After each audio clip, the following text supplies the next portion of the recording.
Hello friends, welcome to real life story. और मैं हूं आपकी स्टोरी राइटर और नैरेटर प्रीति। और आज की स्टोरी है वंश बढ़ाने की ज़िद और फिर पछतावा। अगर आपको स्टोरी अच्छी लगे तो वीडियो को ज़रूर से लाइक कर दीजिएगा, चैनल को सब्सक्राइब कर लीजिएगा। नैना की डिलीवरी का समय नज़दीक आ गया था और नैना अंदर ही अंदर बहुत घबराई जा रही थी।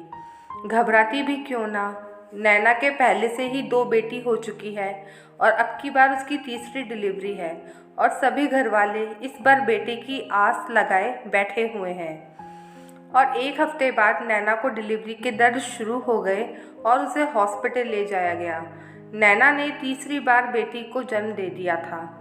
जैसे ही नैना की सास को नर्स ने लक्ष्मी आने की खबर सुनाई, नैना की सास उषा जी वहीं सभी हॉस्पिटल वालों के सामने नैना को ताने देना शुरू कर देती है। यह भगवान ने हमारे साथ क्या कर दिया? तीसरी बार पोती, अब तो मैं दुनिया को कैसे मुंह दिखाऊंगी? मेरी किस्मत में तो पोते का सुख है ही नहीं। नैना के ससुराल में जब तीसरी बेटी के होने की खबर सबने सुनी तो सबको ही बहुत दुख हुआ और नैना का पति दीपक भी अपना सिर पकड़कर बैठ गया, क्योंकि उसके भी बेटे आने की आस थी और नैना की दोनों बेटियां भी भाई के आने की आस में थी। पर जब बहन हुई तो उनके भी मन को अच्छा नहीं लग रहा था। नैना की जब दूसरी बेटी हुई थी तब ही नैना के पति दीपक ने कहा था कि बस अब 2 बच्चे हो गए हैं और आज के ज़माने में 2 से ज़्यादा बच्चे कोई करता नहीं है, अब हमारा परिवार पूरा हो चुका है। तब नैना की सास उषा जी ने बीच में कहा, नहीं बेटा, अभी मुझे एक पोता चाहिए। बिना पोते के मेरा वंश आगे नहीं बढ़ पाएगा। सासू माँ की रोज की इस वंश बढ़ाने की बातों से परेशान होकर नैना ने इस बार तीसरा चांस लिया था, पर अब की बार भी उसे बेटी ही हो गई। नैना अपनी बेटियों से बहुत प्यार करती थी और उसे अपनी बेटियों पे गर्व भी था कि भगवान ने उसे लक्ष्मी स्वरूप बेटियां दी थी और वह अपनी बेटियों से बहुत संतुष्ट थी। पर उषा जी को नैना की ये संतुष्टि पच नहीं रही थी और उन्होंने दोबारा से नैना को वही ताने देना शुरू कर दिया था कि बहू, मुझे तो वंश चलाने के लिए पोता अवश्य चाहिए। तब नैना ने अपनी सास को साफ साफ कह दिया था कि मम्मी जी, अब मैं कोई भी चांस नहीं लूँगी और ये मेरा आखिरी फैसला है। तब उषा जी ने चिल्ला चिल्ला कर पूरे घर में कलेश का माहौल कर दिया था और बेटे के ऑफिस से आते ही जोर जोर से रोना शुरू कर दिया और बोली, अगर नैना मुझे पोता नहीं देगी तो मैं अपने बेटे की दूसरी शादी करवा दूंगी। तब दीपक ने भी अपनी माँ का ही पक्ष लिया था, क्योंकि दीपक के मन में भी बेटे की चाहत थी। आखिर नैना को सबके आगे झुकना पड़ा और उसने चौथा चांस फिर से ले लिया। डिलीवरी का समय नज़दीक आया और नैना को हॉस्पिटल में भर्ती करवाया गया और इस बार नैना ने बेटे को जन्म दिया। अब की बार डिलीवरी के टाइम उषा जी नैना के साथ हॉस्पिटल नहीं गई थी, क्योंकि उन्हें लग रहा था कि कहीं इस बार भी पोती ना हो जाए। जब दीपक ने फ़ोन करके अपनी माँ को पोता होने की खुशखबरी सुनाई तो उषा जी भागती हुई अस्पताल पहुँची और अपने बेटे को बधाइयाँ देने लगी और बोली, देख ले, मैंने कहा था ना, मेरा पोता अवश्य होगा। आज भगवान ने मेरी झोली खुशियों से भर दी है। अगले दिन नैना की हॉस्पिटल से छुट्टी कर दी गई और जब वे अपने बेटे को लेकर घर गई तब नैना की तीनों बेटियां भी अपने भाई को पाकर बहुत खुश थी।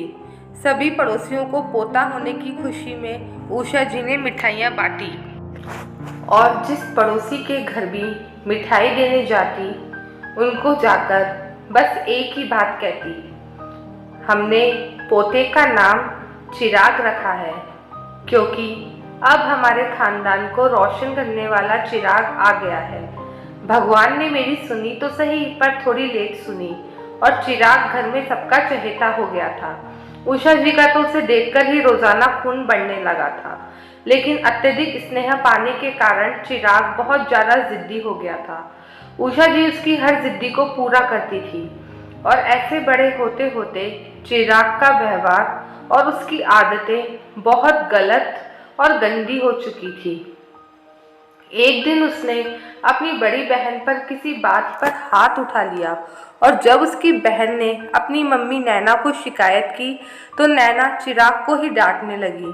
तो उषा जी ने नैना को ही डांटना शुरू कर दिया और कहा, कोई ज़रूरत नहीं है मेरे पोते को कुछ कहने की, जिससे चिराग और बिगड़ता गया। धीरे धीरे समय बीतता गया और नैना की तीनों बेटियां अच्छे अच्छे पदों पर बड़ी बड़ी कंपनियों में नौकरी करने लगी और चिराग 12वीं भी पास नहीं कर पाया और घर में ही दिन भर बैठा रहता और आवारा दोस्तों के साथ मटरगश्ती करता रहता। एक दिन नैना ने चिराग को समझाना चाहा कि वह अपनी बुरी आदतें छोड़ दे। तब चिराग ने उस दिन अपनी माँ के ऊपर भी हाथ उठा लिया और जब नैना ने इसका विरोध किया तो नैना की सास ने चिराग का ही पक्ष लिया और नैना को यह कहकर चुप करा दिया कि अगर तुम्हें चिराग से ज़्यादा ही दिक्कत है तो तुम ये घर छोड़कर जा सकती हो। रोज़ रोज़ मेरे पोते को परेशान करने की ज़रूरत नहीं है। ये सारी बातें नैना की बड़ी बेटी सुन रही थी और आज उसे ये बर्दाश्त से बाहर हो गया कि हमेशा ही उसकी दादी ने नैना को नीचा दिखाया है और हमेशा घर में अपने पैरों के नीचे दबा कर रखा है। इसलिए उसने अपनी दादी से साफ साफ कह दिया कि आप क्या निकालोगी हमें घर से, हम खुद ही अपनी मम्मी को आपके साथ नहीं रखेंगे और ना ही हम इस आवारा भाई के साथ रहेंगे।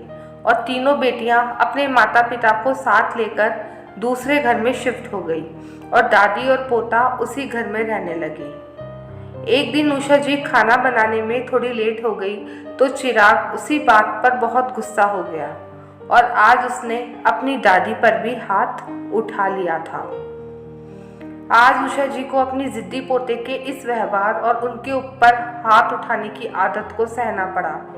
तब उन्हें मन ही मन बहुत दुख उठा और वह सोची, इस पोते के कारण मैंने ना तो कभी अपनी बहू को बहू माना और ना ही अपनी किसी भी पोती के ऊपर प्यार का वात्सल्य लुटाया और जिसे मैंने इतना प्यार किया आज वह अपने जिद्दी स्वभाव के कारण मेरे ऊपर हाथ उठाने लग गया है और उन्हें अपने पोते के जिद्दी स्वभाव को लेकर आज प्रायश्चित हो रहा था।